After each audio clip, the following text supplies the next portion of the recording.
એક ભાઈ હમણાં ગાડી લીધી, પછી ને બાપાને કીધું પપ્પા હું ગાડી રિવ્યુઝ લઉં છું, વાંહે કંઈ છે નહીં ને? પપ્પાએ કીધું બેટા 2 વીઘા હતી વેકીને ગાડી લીધી, વાંહે કંઈ નથી બેટા, આવા દે ઠાઠે ઠાઠું તમારે. એવું હોતું જ નથી દુનિયામાં, આનંદ કરી લો બાકી કંઈ છે નહીં. હા, કારણ કે આ 25 સાલ છે ને એ કલાકારમાંથી બહુ ભારે છે. હા, કલાકારને બધાને વિનંતી કરું છું કે શાંતિથી બધાએ પોતપોતાનું કામ કરજો. હારા ગોબા ઉપડીથી ખબર પડશે નહીં, એ પાકા ભાઈ છે. અદ્ભુત છે, સાધુ સંત માટે પણ ભારે છે. આવા જુનાગઢમાં ઉપડ્યું તો હમણાં માન શાંતિ હોય, ત્યાં ગાંધીનગરમાં ઉપડ્યું કલાકારનું અદ્ભુત હાલી કંઈક. ને અમારા કલાકારને એક ટેવ હોય છે, અમે ગમે ત્યાં જઈ એક વાત ચોક્કસ કરીએ, અમે ક્યાંય પણ જઈએ કે સાહેબ અમે તમને આનંદ કરાવવા માટે આવ્યા છીએ. ના બાપા ના, ધંધો કરવા આવ્યા છે. આનંદ અમારા ઘરે ન કરાવી, શું વાત કરો, ખોટી વાત છે. મેં દુઃખ અને સુખ બે જોયું છે, મને બેમાં મજા ન આવી. મને કે સુખમાં મજા આવશે, સુખમાં અત્યારે મારું જેટ હું નથી લઈ શકતો, મારું પબ્લિક જેટ લે, મારે ક્યાં ખાવું, ક્યાં બેહવું, ક્યાં હું બોલો, દુનિયા મારું જેટ લે છે. હું તો મારું જેટ લઈ શકતો નથી, હું શું કરવા આવી ખબર નથી પડતી. આ દુનિયામાં હું શું લે હજી મને ખબર જ ન પડી. ડાયરામાં જવું, પૈસા આવ્યા, ઘરે આપ્યા, વળી પાછો ડાયરામાં જવું, પૈસા આવ્યા, ઘરે આપ્યા, વળી પાછો ડાયરામાં જવું, પૈસા આવ્યા, ઘરે આપ્યા. હું તો ઘરે ખાતો નથી, તો હું ઘરે પૈસા શું લેવા આપું છું? હું કોઈ મજૂર છું, દાળીઓ છું, શું કોઈ એલિમેન્ટ છું? કેમ પૈસા આપું છું? મને ખુદને ખબર નથી પડતી કે હું શું લેવા દુનિયામાં આવ્યો છું. દુઃખની વાત છે પણ મારે કરવી પડશે. આ ભયાનક વાત છે, એવું છે સાહેબ. પણ આનંદથી વિશેષ છે નહીં દુનિયામાં. એ મેં જોયું, હર્ષુભાઈ કહેતા બજારમાં એક ચિત્ર મૂકવામાં આવ્યું હતું કે જ્યાં ખરાબ લાગે ત્યાં ટચ કરો તમે. ચિત્રમાં તમને ખામી દેખાય, અહીંયા કોઈ નાકે ટચ કર્યું, કોઈ કાને, કોઈ આંખે, કોઈ ગાલે, કોઈ ચિત્ર બગાડી નાખ્યું દુનિયાએ. પછી બીજું ચિત્ર મૂક્યું કે સારું લાગે અહીંયા ટચ કરો. સાહેબ કોઈએ ટચ ન કર્યું, કારણ કે દુનિયામાં કોઈને સારું દેખાતું નથી અત્યારે, ખરાબ જ દેખાય છે. ખરાબ હશે લોકો તરત ટચ કરશે, હારાબર નહીં કરે, એ મુદ્દો છે. એટલે આ દુનિયામાં સોશિયલ મીડિયા છે, હવે એને અઘરું થઈ ગયું છે. પહેલાં આબરૂ માટે થઈને માણસો મરી જતા, એક સમય એવો હતો, આબરૂ માટેથી માણસ મરી જતા. પણ હવે આબરૂનું કોઈ વેલ્યુ રહી નથી. આવે ને જાય, મારા દીકરી ખબર નથી પડતી. તમે 25 કરોડ રૂપિયાનું બૂચ મારો સમાજનું, અને 2 વર્ષ પછી પાછા 5 કરોડ રૂપિયા આપો, એ સમાજ તમારું સન્માન કરશે. આબરૂ ફટ દાની પાછી, આબરૂ જાય આબરૂ આવે. સોશિયલ મીડિયા આવ્યો પછી કોઈની આબરૂ સલામત છે નહીં. તો આપણી દીકરીનો ફોટો પણ ફેસબુકમાંથી આપણે નહીં મૂકી, એનો શું ઉપયોગ કરશે આપણને ખબર છે. આ દુનિયા બહુ અદ્ભુત છે આ સોશિયલ મીડિયા. હું તો ઘણી વાર કહેતો છું, કોમેન્ટ કરે છે ખરાબ લોકો અંદર, કહેતો છે કોમેન્ટ કદાચ કલાકારને કરો, કે ક્રિકેટરને કરો, કે સંતો મંતોને કરો, કે રાજકારણને કરો, કોઈની પાસે તમારી કોમેન્ટ વાંચવાનો ટાઈમ નથી સાહેબ. કોમેન્ટ વાંચી શકો અને તમારો સમાજ, તમારો કુટુંબ, તમારો પરિવાર વાંચે છે. તમારા પરિવારમાં, તમારા કુટુંબમાં તમે બહુ ભૂંડા લાગો છો. યાદ રાખજો, તમારા પોતાના જ માણસો કોમેન્ટ વાંચે કે મારો દીકરો આવું લખે છે, મારો બાપ આવું લખે છે, મારો ભાઈ આવું લખે છે. એટલે વિચાર કરવાનો કોમેન્ટ લખતા પહેલાં કોઈની પાસે ટાઈમ જ નથી. કારણ કે હું પહેલાં ફેસબુક બહુ વાપરતો, મને શોખ ફેસબુકનો. મારા વિડીયો મૂકીને મારી કોમેન્ટ વાંચતો હોય તો લાખ મારા ચાહક હોય તો 200 મારા વિરોધી પણ હોય તો હારીને ખરાબ 2 કોમેન્ટ આવે. હું આમ વાંચું તેમાં આવે વાહ કા બા, એટલે હું ખુશ થઈ જવાનું. કોને લખ્યું છે આ? વાહ ચારણ, વાહ હાવજ, વાહ ગઢવી. ત્યાં નીચે આવે શું હાલી નીકળો, શું હરામખોર. લે આવું કે ને એવા ફેક આઈડી વાળા છે જીવામાં, જડતા નથી. પણ મેં 2-3 ને ગોતી લીધા તો એ મારા હગાવાલા નીકળ્યા. મારા મામા દીકરો મને રોજ ગાયું દેતું હતું કોમેન્ટમાં. પછી કરું મારા મામા દીકરો ગાયું દેશે. દુઃખની વાત છે પણ કરવી પડશે. આવો ક્રિટ મામા, તેમ વયા જાઓ કરી થાય વાળા છે, મોટી વાત કહેવાય. હે નહીં એ નહીં, એ તો પહેલાં કીધું હું ભેગડે નહીં ભરાવું. એટલું જ્ઞાન આપ્યું મને કે વાહ ઠાઠે ઠાઠું મોરે નહીં. બીક લાગ્યા હમણાં મજા વાયરલ થઈ જાય પાછું. હમણાં મારા છોકરાને મેં નાની સાયકલ લઈ આપી આઈમાં. પછી સાયકલમાંથી હું ખુદ બેઠો, નાની સાયકલમાંથી. પછી મારા દીકરાને મેં પૂછ્યું, મેં બેટા હું તારી નાની સાયકલમાંથી બેઠો છું, કેવો લાગુ છું? કે પપ્પા તમને ખોટું લાગશે. નહીં લાગે તો કે ખાલી. પછી એને કીધું પપ્પા તમે મારી નાની સાયકલમાંથી બેઠા છો, તમે એવા લાગો છો જાણે બહુચરમાંના કુકડામાંથી મહિષાસુર બેઠે એવું લાગે છે. મને મહિષાસુર કીધો મારા છોકરાએ. મારો છોકરો ખોટું બોલે નહીં, કંઈ કહેશે મારામાં. મારા છોકરામાં વિશ્વાસ છે મને. 10માની પરીક્ષા આપી હમણાં. મને કે પપ્પા હું 80% લાવું તો મને શું લઈ દઈશ? તો 80% નહીં, ખાલી 5 વિષયમાં પાસ થઈ જા તોય તું માગીશ હું તને લઈ દઈશ. કારણ કે હું એક વિષયમાં પાસ થયો છું, તું મારો રેકોર્ડ દોલ ખાલી. આપણે 5% લાવવા જ નથી, ટકાવારી વિશ્વાસ નથી મને. અમે તો ગઢવી એવી જ્ઞાતિ છે અમારી, થોડીક આળસુ છે, ઊંઘ અમને બહુ આવે. એનું કારણ તમને કહું, ભગવાન શિવ તપસ્યા કરવા જતા અને પછી તપસ્યામાંથી આંખ ખુલતી ભગવાન શિવની તો 10 લાખ વર્ષ થઈ જતા. મેં એકવાર શિવ તપસ્યા કરવા ગયા, આંખ ખુલી તો 10 લાખ વર્ષ થઈ ગયેલા.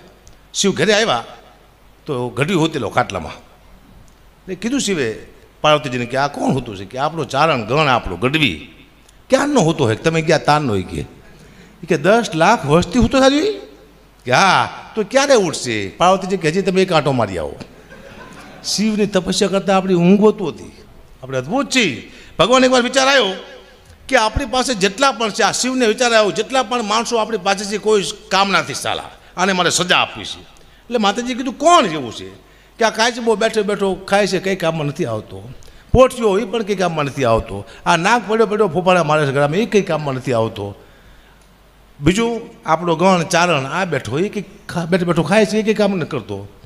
પાંચમું કે ભૂત, એ આખા કૈલાસમાં ઠેકડા મારે છે, કંઈ કામ કરતા જ નથી. આ બધાને મારે સજા આપવી છે. એટલે પહેલાં કાચબાને મોકલો ભગવાને નીચે શિવે. અત્યારે ડૉક્ટરને ચીરે છે, હાજો કરે છે, ચીરે છે, હાજો કરે. આવું રિહર્સલ ડૉક્ટર કાચબા માથે કરે છે. એને ભગવાને શાંતિ ન લેવા દીધી. પછી મોકલ્યા ભૂતને, હાકરું મારી ભૂતને, આખું મરચાના ધોવાડા આપ્યા. એને પણ ભગવાને શાંતિ નીચે ન લેવા દીધી. પછી મોકલો નાગને, મોલી માથે નથી કરણીમાં પૂર રાખ્યો ને મોજી નાખ્યો નાગને. ભગવાન એને પણ શાંતિ ન લેવા દીધી. આમ કરતાં કરતાં કરતાં કરતાં પોઠિયાને મોકલો. એને આખી દુનિયાના ખેતર ખેડાયા પણ એને ભગવાને શાંતિ ન લેવા દીધી. છેલ્લે વિદ્યા ગઢવી. ભગવાન કહે હે ગઢવી જાઓ નીચે. ગઢવી કે ભગવાન તમને શું લાગે છે? શિવને કહે હું નીચે જઈને કામ કરીશ, મહેનત કરીશ ને દુઃખી થઈશ, આવો તો એનું પ્લાન છે? શિવ કે કીધું એટલે જવાનું. તો કે એકલો ના જાઉં, મારી માને બોલાવો, મારી માં કે તો હું જઉં. અને આવી માં અજોની સજોની ઉસાસીને સાસીને બેઠીને જો ભેરને પોઠી પ્રકાશીને જાગેને સોવેને હાલેને ડોલે ગુ પંતીને ચંતી કે રત કે લોલે મુજાલે વિશાલિયું જાલે ભવાની કૃપાલ ત્રિકાલ કરાલ દિવાનીયું દાનીય પાનીય સહીને જઈ માતમના તાતનના પ્રાશ્ન સ્નેહી દહાન દેહાન રૂપાન રેખીને માયાને કાયાને સાયવે શેષી ઉદાસીની આશી નિવાસીસુ મંડી સ્વરૂપા વિરૂપાસુ રૂપાસુ ચનિક મંકાને શંકા શંકા કા હાની હરિકાર શબ્દની રાકાર બાની આવી ભગવતી પ્રગટ થાય. કીધું બેટા જા, તારો બાપ કે તારે નીચે જવું પડશે, પણ એકલો ના જવું, તું હારે આય તો હું જવું. તારે કીધું શક્તિએ કે તું નીચે જા, હું એક નહીં પણ 9 લક્ષી અવતાર લઈને તારા હું સમાજમાં આવીશ, તું મને જે રૂપમાં યાદ કરીશ એ રૂપમાં આવીને ઊભી રહીશ. અને ચા નીચે આવ્યો. આપણને ઘડીને કોઈ દી ભૂત ન વર્ગે, ઓળખી જાય, સ્ટાફ સ્ટાફ કરીને પાછું વળે સીધું. સ્ટાફમાં આવી આપણે ગઢવી, ભૂત, આખલા, ના એરું હારે રહેતા આપણે કૈલાસમાં, અહીંયાથી આવી ગયા છે. અહીંયા શું વાત કરો છો? મેં એવું સાંભળ્યું છે કે ગઢવીએ કોઈથી ભગવાન ભાઈ માગ્યું નથી. આવા દાખલા છે. ભગવાને પહેલાં પુતળા બનાવ્યા, પછી જે પુતળાને પાણી છાંટી પૂટું સજીવાન થાય એટલે ભગવાન નામ પાડતા કે તમે દરબાર નીચે જાઓ અને દુનિયાની રક્ષા કરો. પૂતળું એક આવ્યું, કેટલાય દરબાર થઈ ગયા એમાંથી. બીજા પુતળાને પાણી છાંટ્યું, તમે બ્રાહ્મણ નીચે જાઓ, હવન હોમ સારા કામ કરો, નીચે આવ્યું, કેટલાય બ્રાહ્મણ થઈ ગયા. ત્રીજા પુત્રને પાણી છાંટ્યું, તમે પટેલ નીચે જાઓ, ખેતી કરી દુનિયાને અનાજ પૂરું પાડો, કેટલાય પટેલ થઈ ગયા. આમ કરતાં કરતાં કરતાં એક પુત્ર છેલ્લે વીતું. ભગવાને આમ કરીને આમ પાણી છાંટ્યું, પુત્ર મંડ્યું સીધું ધોળવા રોડ માથે. ભગવાન કે ઉભરે તારું નામ પાડવું કે હું ગઢવી. પુતળું બોલ્યું તો કે તને ધંધો આપું કે તમે તમારું કર લો, અમે અમારું કરી લઈશું. હજી અમને ખબર નથી પડતી અમારું કેમ પૂરું થાય છે સાહેબ. હાલે છે જો ને તમે. મને એક ભાઈ કે અકુબા અમારા ઘરમાં પગલાં પાડો ને. મેં કીધું કેમ? એ કે અમારા ઘરમાં બરકત આવે. તું 40 વર્ષથી આ મારા પગ મારા ઘરમાં ફરે તો મારા ઘરમાં બરકત ન આવે? કોઈથી બરકત ન આવે. મારા લાખો ચાહક છે, એમાં બહુ લાખો ચાહક છે, મને ખબર છે. એક મારા ચાહકને ઘરે હું જોયો તો મને જોઈને ગાના જેવો થઈ ગયો. હકાબા આવ્યા અને પાણીનો તાટ લાવ્યો મારા પગ ધોવા. હવે મારા પગ મેં બેથી ધોયા નહોતા એને ખબર નથી સાલાને કે હકુબાએ પોતાના પગ બેથી ધોયા છે નહીં. મને કે બાપુ તાશમાં પગ મૂકો, તાશમાં પગ મૂકો. મેં તો કારો કારો મય જેવો પગ મૂકો તાશમાં. એટલો બધો પગ કારો છે, બતાવું તો વાંધો નહીં. મૂકો તાશમાં, મૂકો પગ. મારા દીકરા એવો કહેશો પાણી થઈ ગયું, કાતરા નાગના ઝેર જેવું કારું મય. મેં તું હારો પીશે તો હમણાં ભરી જાય છે. પણ એટલો બધો આશિક નહોતો. પીધું નહીં. એને કંઈક ઝાડમાં પાણી નાખ્યું, હવામાં ઝાડ ભરી ગયું. બોલો સાહેબ, પાણીનું પોઈઝન કરી નાખે છતાંય પણ હાલે છે આપણું. આને કહેવાય કૃપા. તમને કાંઈ ન આવડે ને તમારું હાલવા માંડે તમારે એમ નહીં માનવાનું કે મને કંઈક આવડે છે. તમને કાંઈ ન આવડે તમારો ધંધો હાલવા માંડે તમારે એમ નહીં માનવાનું કે મને કંઈક આવડે છે. કોઈ શક્તિ છે જે તમને ધક્કો મારે છે. ચાહે તમારા મા બાપના આશીર્વાદ હોય, તમારી કુળદેવીના આશીર્વાદ હોય, તમારા ગુરુના, તમારા પિતૃના, કોઈ શક્તિ તો કામ કરે જ છે. નહીં કે 5-6 જોખ લઈને ચડ્યો છું, લો હાલે છે મારા દીકરું, આ ચહેરો જે હાલેવો છે વિચાર કરો. આવો કાળો ચહેરો કોઈ કલાકારનો છે હોય જ હાલે છે. એક ભાઈ મને કે ગુબા તમારી આ લુક બહુ સારી છે. બીજું લુક તારીમાં ભૂખમાંથી આવી છે. હા, અને ભૂખમાંથી આવે ભૂખા કાઢી નાખે. ભયાનક દુઃખ જોયા. શું વાત કરો છો?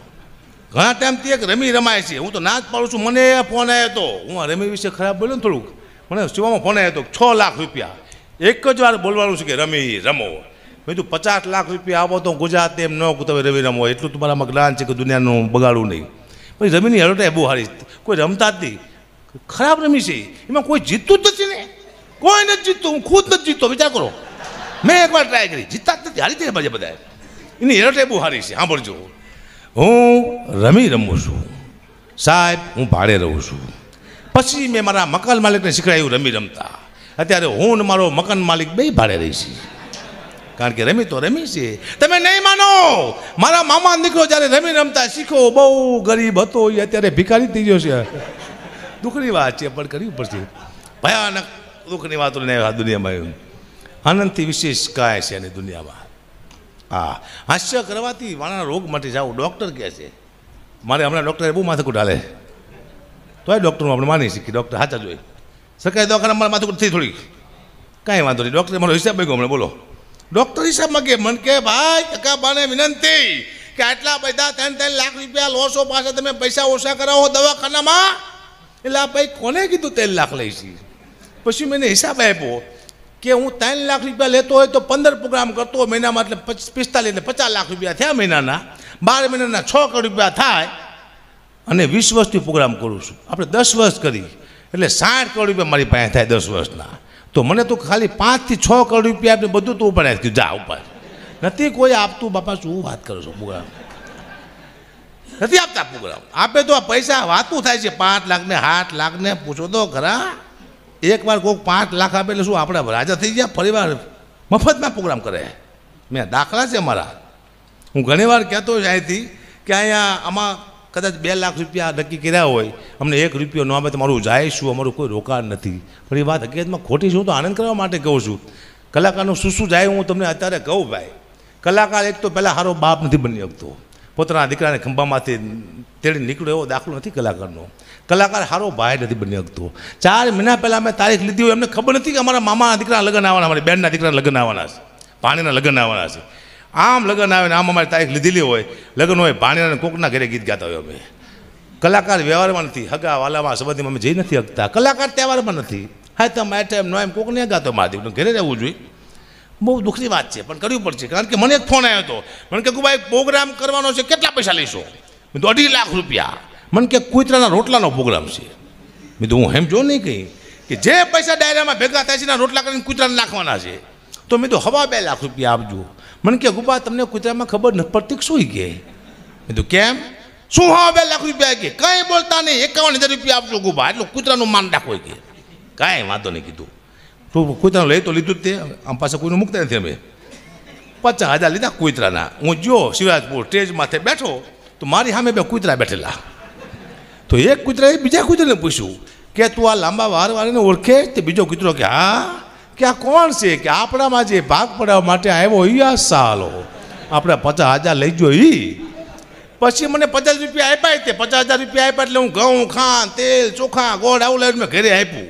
પણ 15 દિવસ સુધી હું મારા પરિવારને બાજ્યો બહુ. એટલે મારું પરિવાર ભાવ જેમ કૂતરા જેવો થઈ ગયો છે. કૂતરાનું ખાઈ ગયું એટલે કહેવાનો મતલબ કોનું ખાવું એ મહત્વનું પડે. તમારો સ્વભાવ બદલી જશે. બધાનું નહીં ખાઈ જવાનું. 2:30 વાગ્યા પ્રોગ્રામ પૂરો થયો મારો. મને બહુ ભૂખ લાગી હતી. ગામડું હતું, હોટલ હતી નહીં, પણ એક આશ્રમ આવ્યો વચમાં. મેં તો અહીંયા ગાડી ઊભી રાખો, બાપુ આપણને ઓળખતા હશે.